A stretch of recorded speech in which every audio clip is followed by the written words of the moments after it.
On today's episode, some surprising truths about manufacturing from MIT.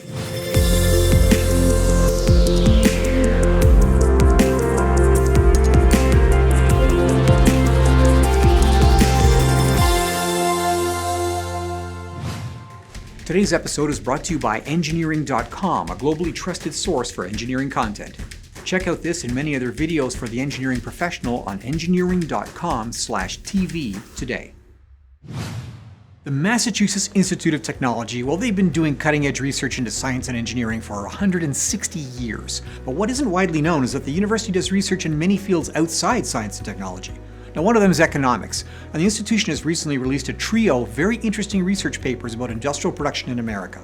Now, one of these studies is called Manufacturing in America, A View from the Field, by Professor Suzanne Berger working with the MIT Ohio research team. The report was a 2-year project, and it's full of insight in the state of U.S. manufacturing just before COVID-19. And it's pretty sobering reading. 3 issues jumped out for me, and this very much confirmed what we've been hearing from small and medium-sized manufacturers here at engineering.com. The first is the problem with the workforce in America today. Put simply, there isn't a work-ready labor pool, and we're no longer just talking about skilled trades, but even unskilled and semi-skilled labor.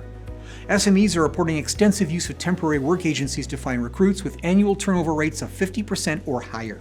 The study suggests that the retention problem is not due to an absolute lack of people interested in working in the manufacturing sector, but rather a shortage of workers willing to work long shifts at low wages with no training. Now, the lack of skilled workers limits productivity, of course, which suppresses margins and results in low wages, a classic catch-22. The training situation is interesting.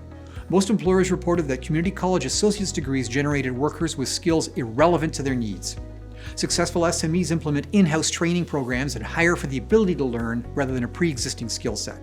The second issue was robotic automation. In small and medium-sized manufacturing in America, they're scarce. Now, the reason is simple. Low-volume, high-mix operations, well, they're not suited to most current industrial robots, even general-purpose units and cobots. And the justification for making a major capex buy in robotics is invariably tied to a major contract. Most SMEs are supplier firms to larger corporations, and as those OEMs have moved to a bidding model pitting supplier against supplier for shorter-term contracts, that single big order that would justify production automation just doesn't happen as much anymore. Now, interestingly, among the firms studied in the report, more than half had at least one defense contract, suggesting that the Department of Defense has a major role to play in promoting automation in American industry. And the third issue, well, it's vertical integration. The disruption of supply chains because of COVID-19 created a lot of interest in bringing part and assembly manufacturing in-house for larger OEMs. But the report notes that this trend was already happening before COVID and before the reshoring movement, mainly due to the need to compress supply chains, minimize risk, and control costs. Ironically, for larger players, robotics plays a part, with large firms making the investments necessary to use automation to compensate for lack of institutional knowledge when taking frequently outsourced production in-house. Now, whether this is a trend or a short-term phenomenon is still unknown, and the issue is highly controversial. Attempting to make anything and everything in-house, well, that dilutes engineering expertise and capex dollars, and it's unknown whether automation as it currently exists can change the economics.